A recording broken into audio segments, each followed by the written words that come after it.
Welcome back. The City of Windhoek has revealed that the city's water consumption is 14% above the targeted levels of consumption required. This puts consumers in a category C, indicating water scarcity. To provide context and clear understanding is the Public Relations Officer at City of Windhoek, Lydia Amutenya. She joins us on the line. Lydia, good evening and welcome. Good evening, Nina, and thank you for having me. Lydia, to begin with, can you break down the different categories that are there in the consumption of water, and what is the severity of a category C? Thank you, Nina. Maybe before we even get there, just an update.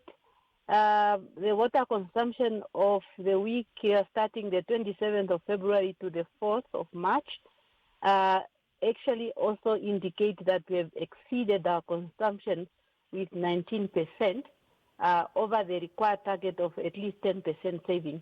In other words, our demand for water, the target was supposed to be only 422,000 cubic, but the actual consumption was actually over that, and it was at 501,000 cubic. So we are consuming more water than what we are allowed to do. And moving to the categories and breaking them down, we have actually 5 categories. We have the normal category, what we call category A, that is a normal water supply. And we have category B, which is a supplier-led. Category A and B, in terms of the restrictions and the measures, they are very light. But category C, it's now in a category where we are. It's a category that has, we call it water scarcity category. And this is where we have most of the restrictions in terms of water usage.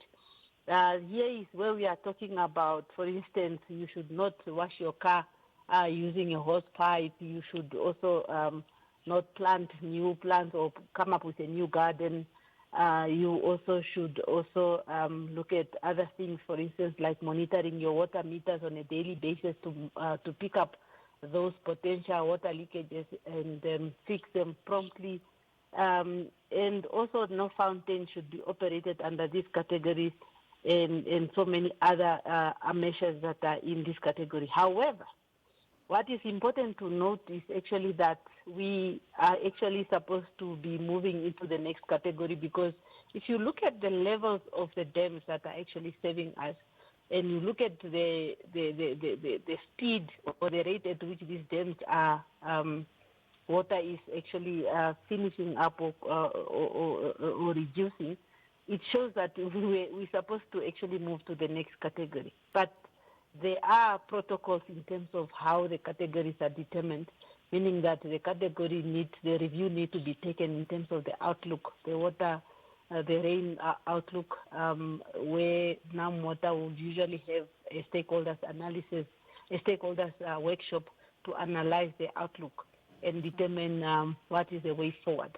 Mm-hmm. Yeah. Lydia, what are the factors that contribute to this 19% exceedance of water consumption? That can be actually so many things. We can actually start by saying it can also be the fact that Windhoek is having an increasing population, and we have also warmer temperature lately. That is also leading to high demand for water. We also can attribute it to potentially insufficient public awareness about the importance of water saving, although we have been in this situation before, the latest one being in 2019.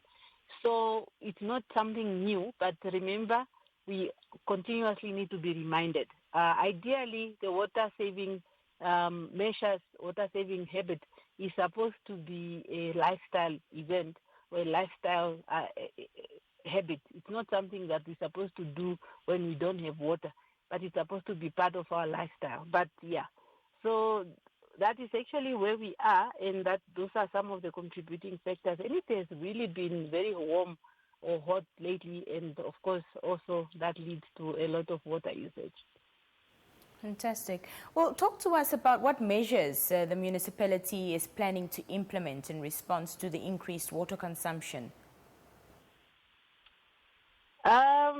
We are planning to intensify our awareness campaign where we need to explain to the public the impact of water scarcity and how does it affect us, as well as explaining in details what is entailed in Category C, and also visiting various strategic areas within our cities, including schools and various community engagements. Of course, plans are on the card also to engage the high consumers, to directly contact them and inform them about the situation, because when we pick up, we do have data that shows how much water is being consumed daily, weekly, monthly, and so on. So we have the data for every person, actually, or every household. We can determine how much water is being used, whether it's being used sustainably or not. And we can also engage such residents who we regard as high consumers, be it institution or individuals.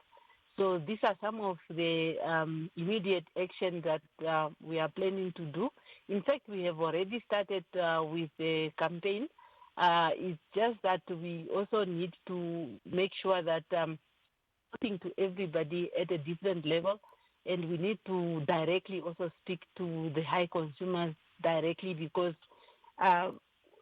we need to do something about the current situation. And it's a bit worrisome, because we just learned that the current available water in the dams that are serving Windhoek will only be able to meet our water demand up until somewhere early 2025, which is next year.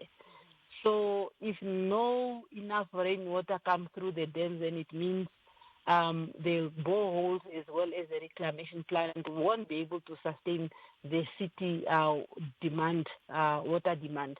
Therefore, we need to work together in terms of saving. Every drop of water should really count in this regard. Lydia, before I let you go, in some parts of Windhoek, the water appears to be discolored and brownish in color. What could be attributed to this?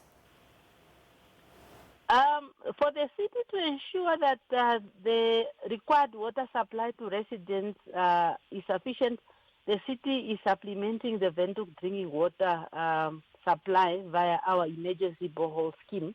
As of June 2023, we made an announcement about this last year already in June when we started with this.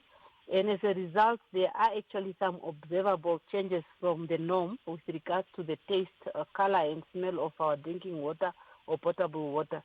So the areas that are mostly affected in terms of they are exclusively getting borehole water is such as Kleine-Kupe, Sibabasia, Prosperita, Ours Bleak, Pioneers Park, Academia, Rocky Crest, Hoagland Park. These are the areas that are exclusively getting water from our boreholes. In the other areas, some are getting water, blended water, that is now the mixture of borehole water plus the reclamation water that is coming from our reclamation plant. And then the areas that are almost the northern part of the city, they are getting water that is now blended water with the reclamation water that is coming from our reclamation plant, plus water that is coming from NAM water. That's now the 40% that we are getting from NAM water, is of course opposed to 70% that we usually get from NAM water under normal circumstances. But despite the color of this water, Lydia, the water does remain consumable? Yes, sorry, I forgot to add that is very, very important, Nina. The quality of water remains perfect, 100%. It's perfect for human consumption. And of course, the discoloration, as I mentioned, is just because we are pumping from our boreholes, and because of those minerals that we have in the boreholes, that's why you see the different colors and the funny taste, but the water is 100% fit for human consumption. Lydia Mutenya, thank you so much for your time. Thank you for joining us here on the Daily Roundup. Thank you so much, Nina. Have a pleasant day ahead.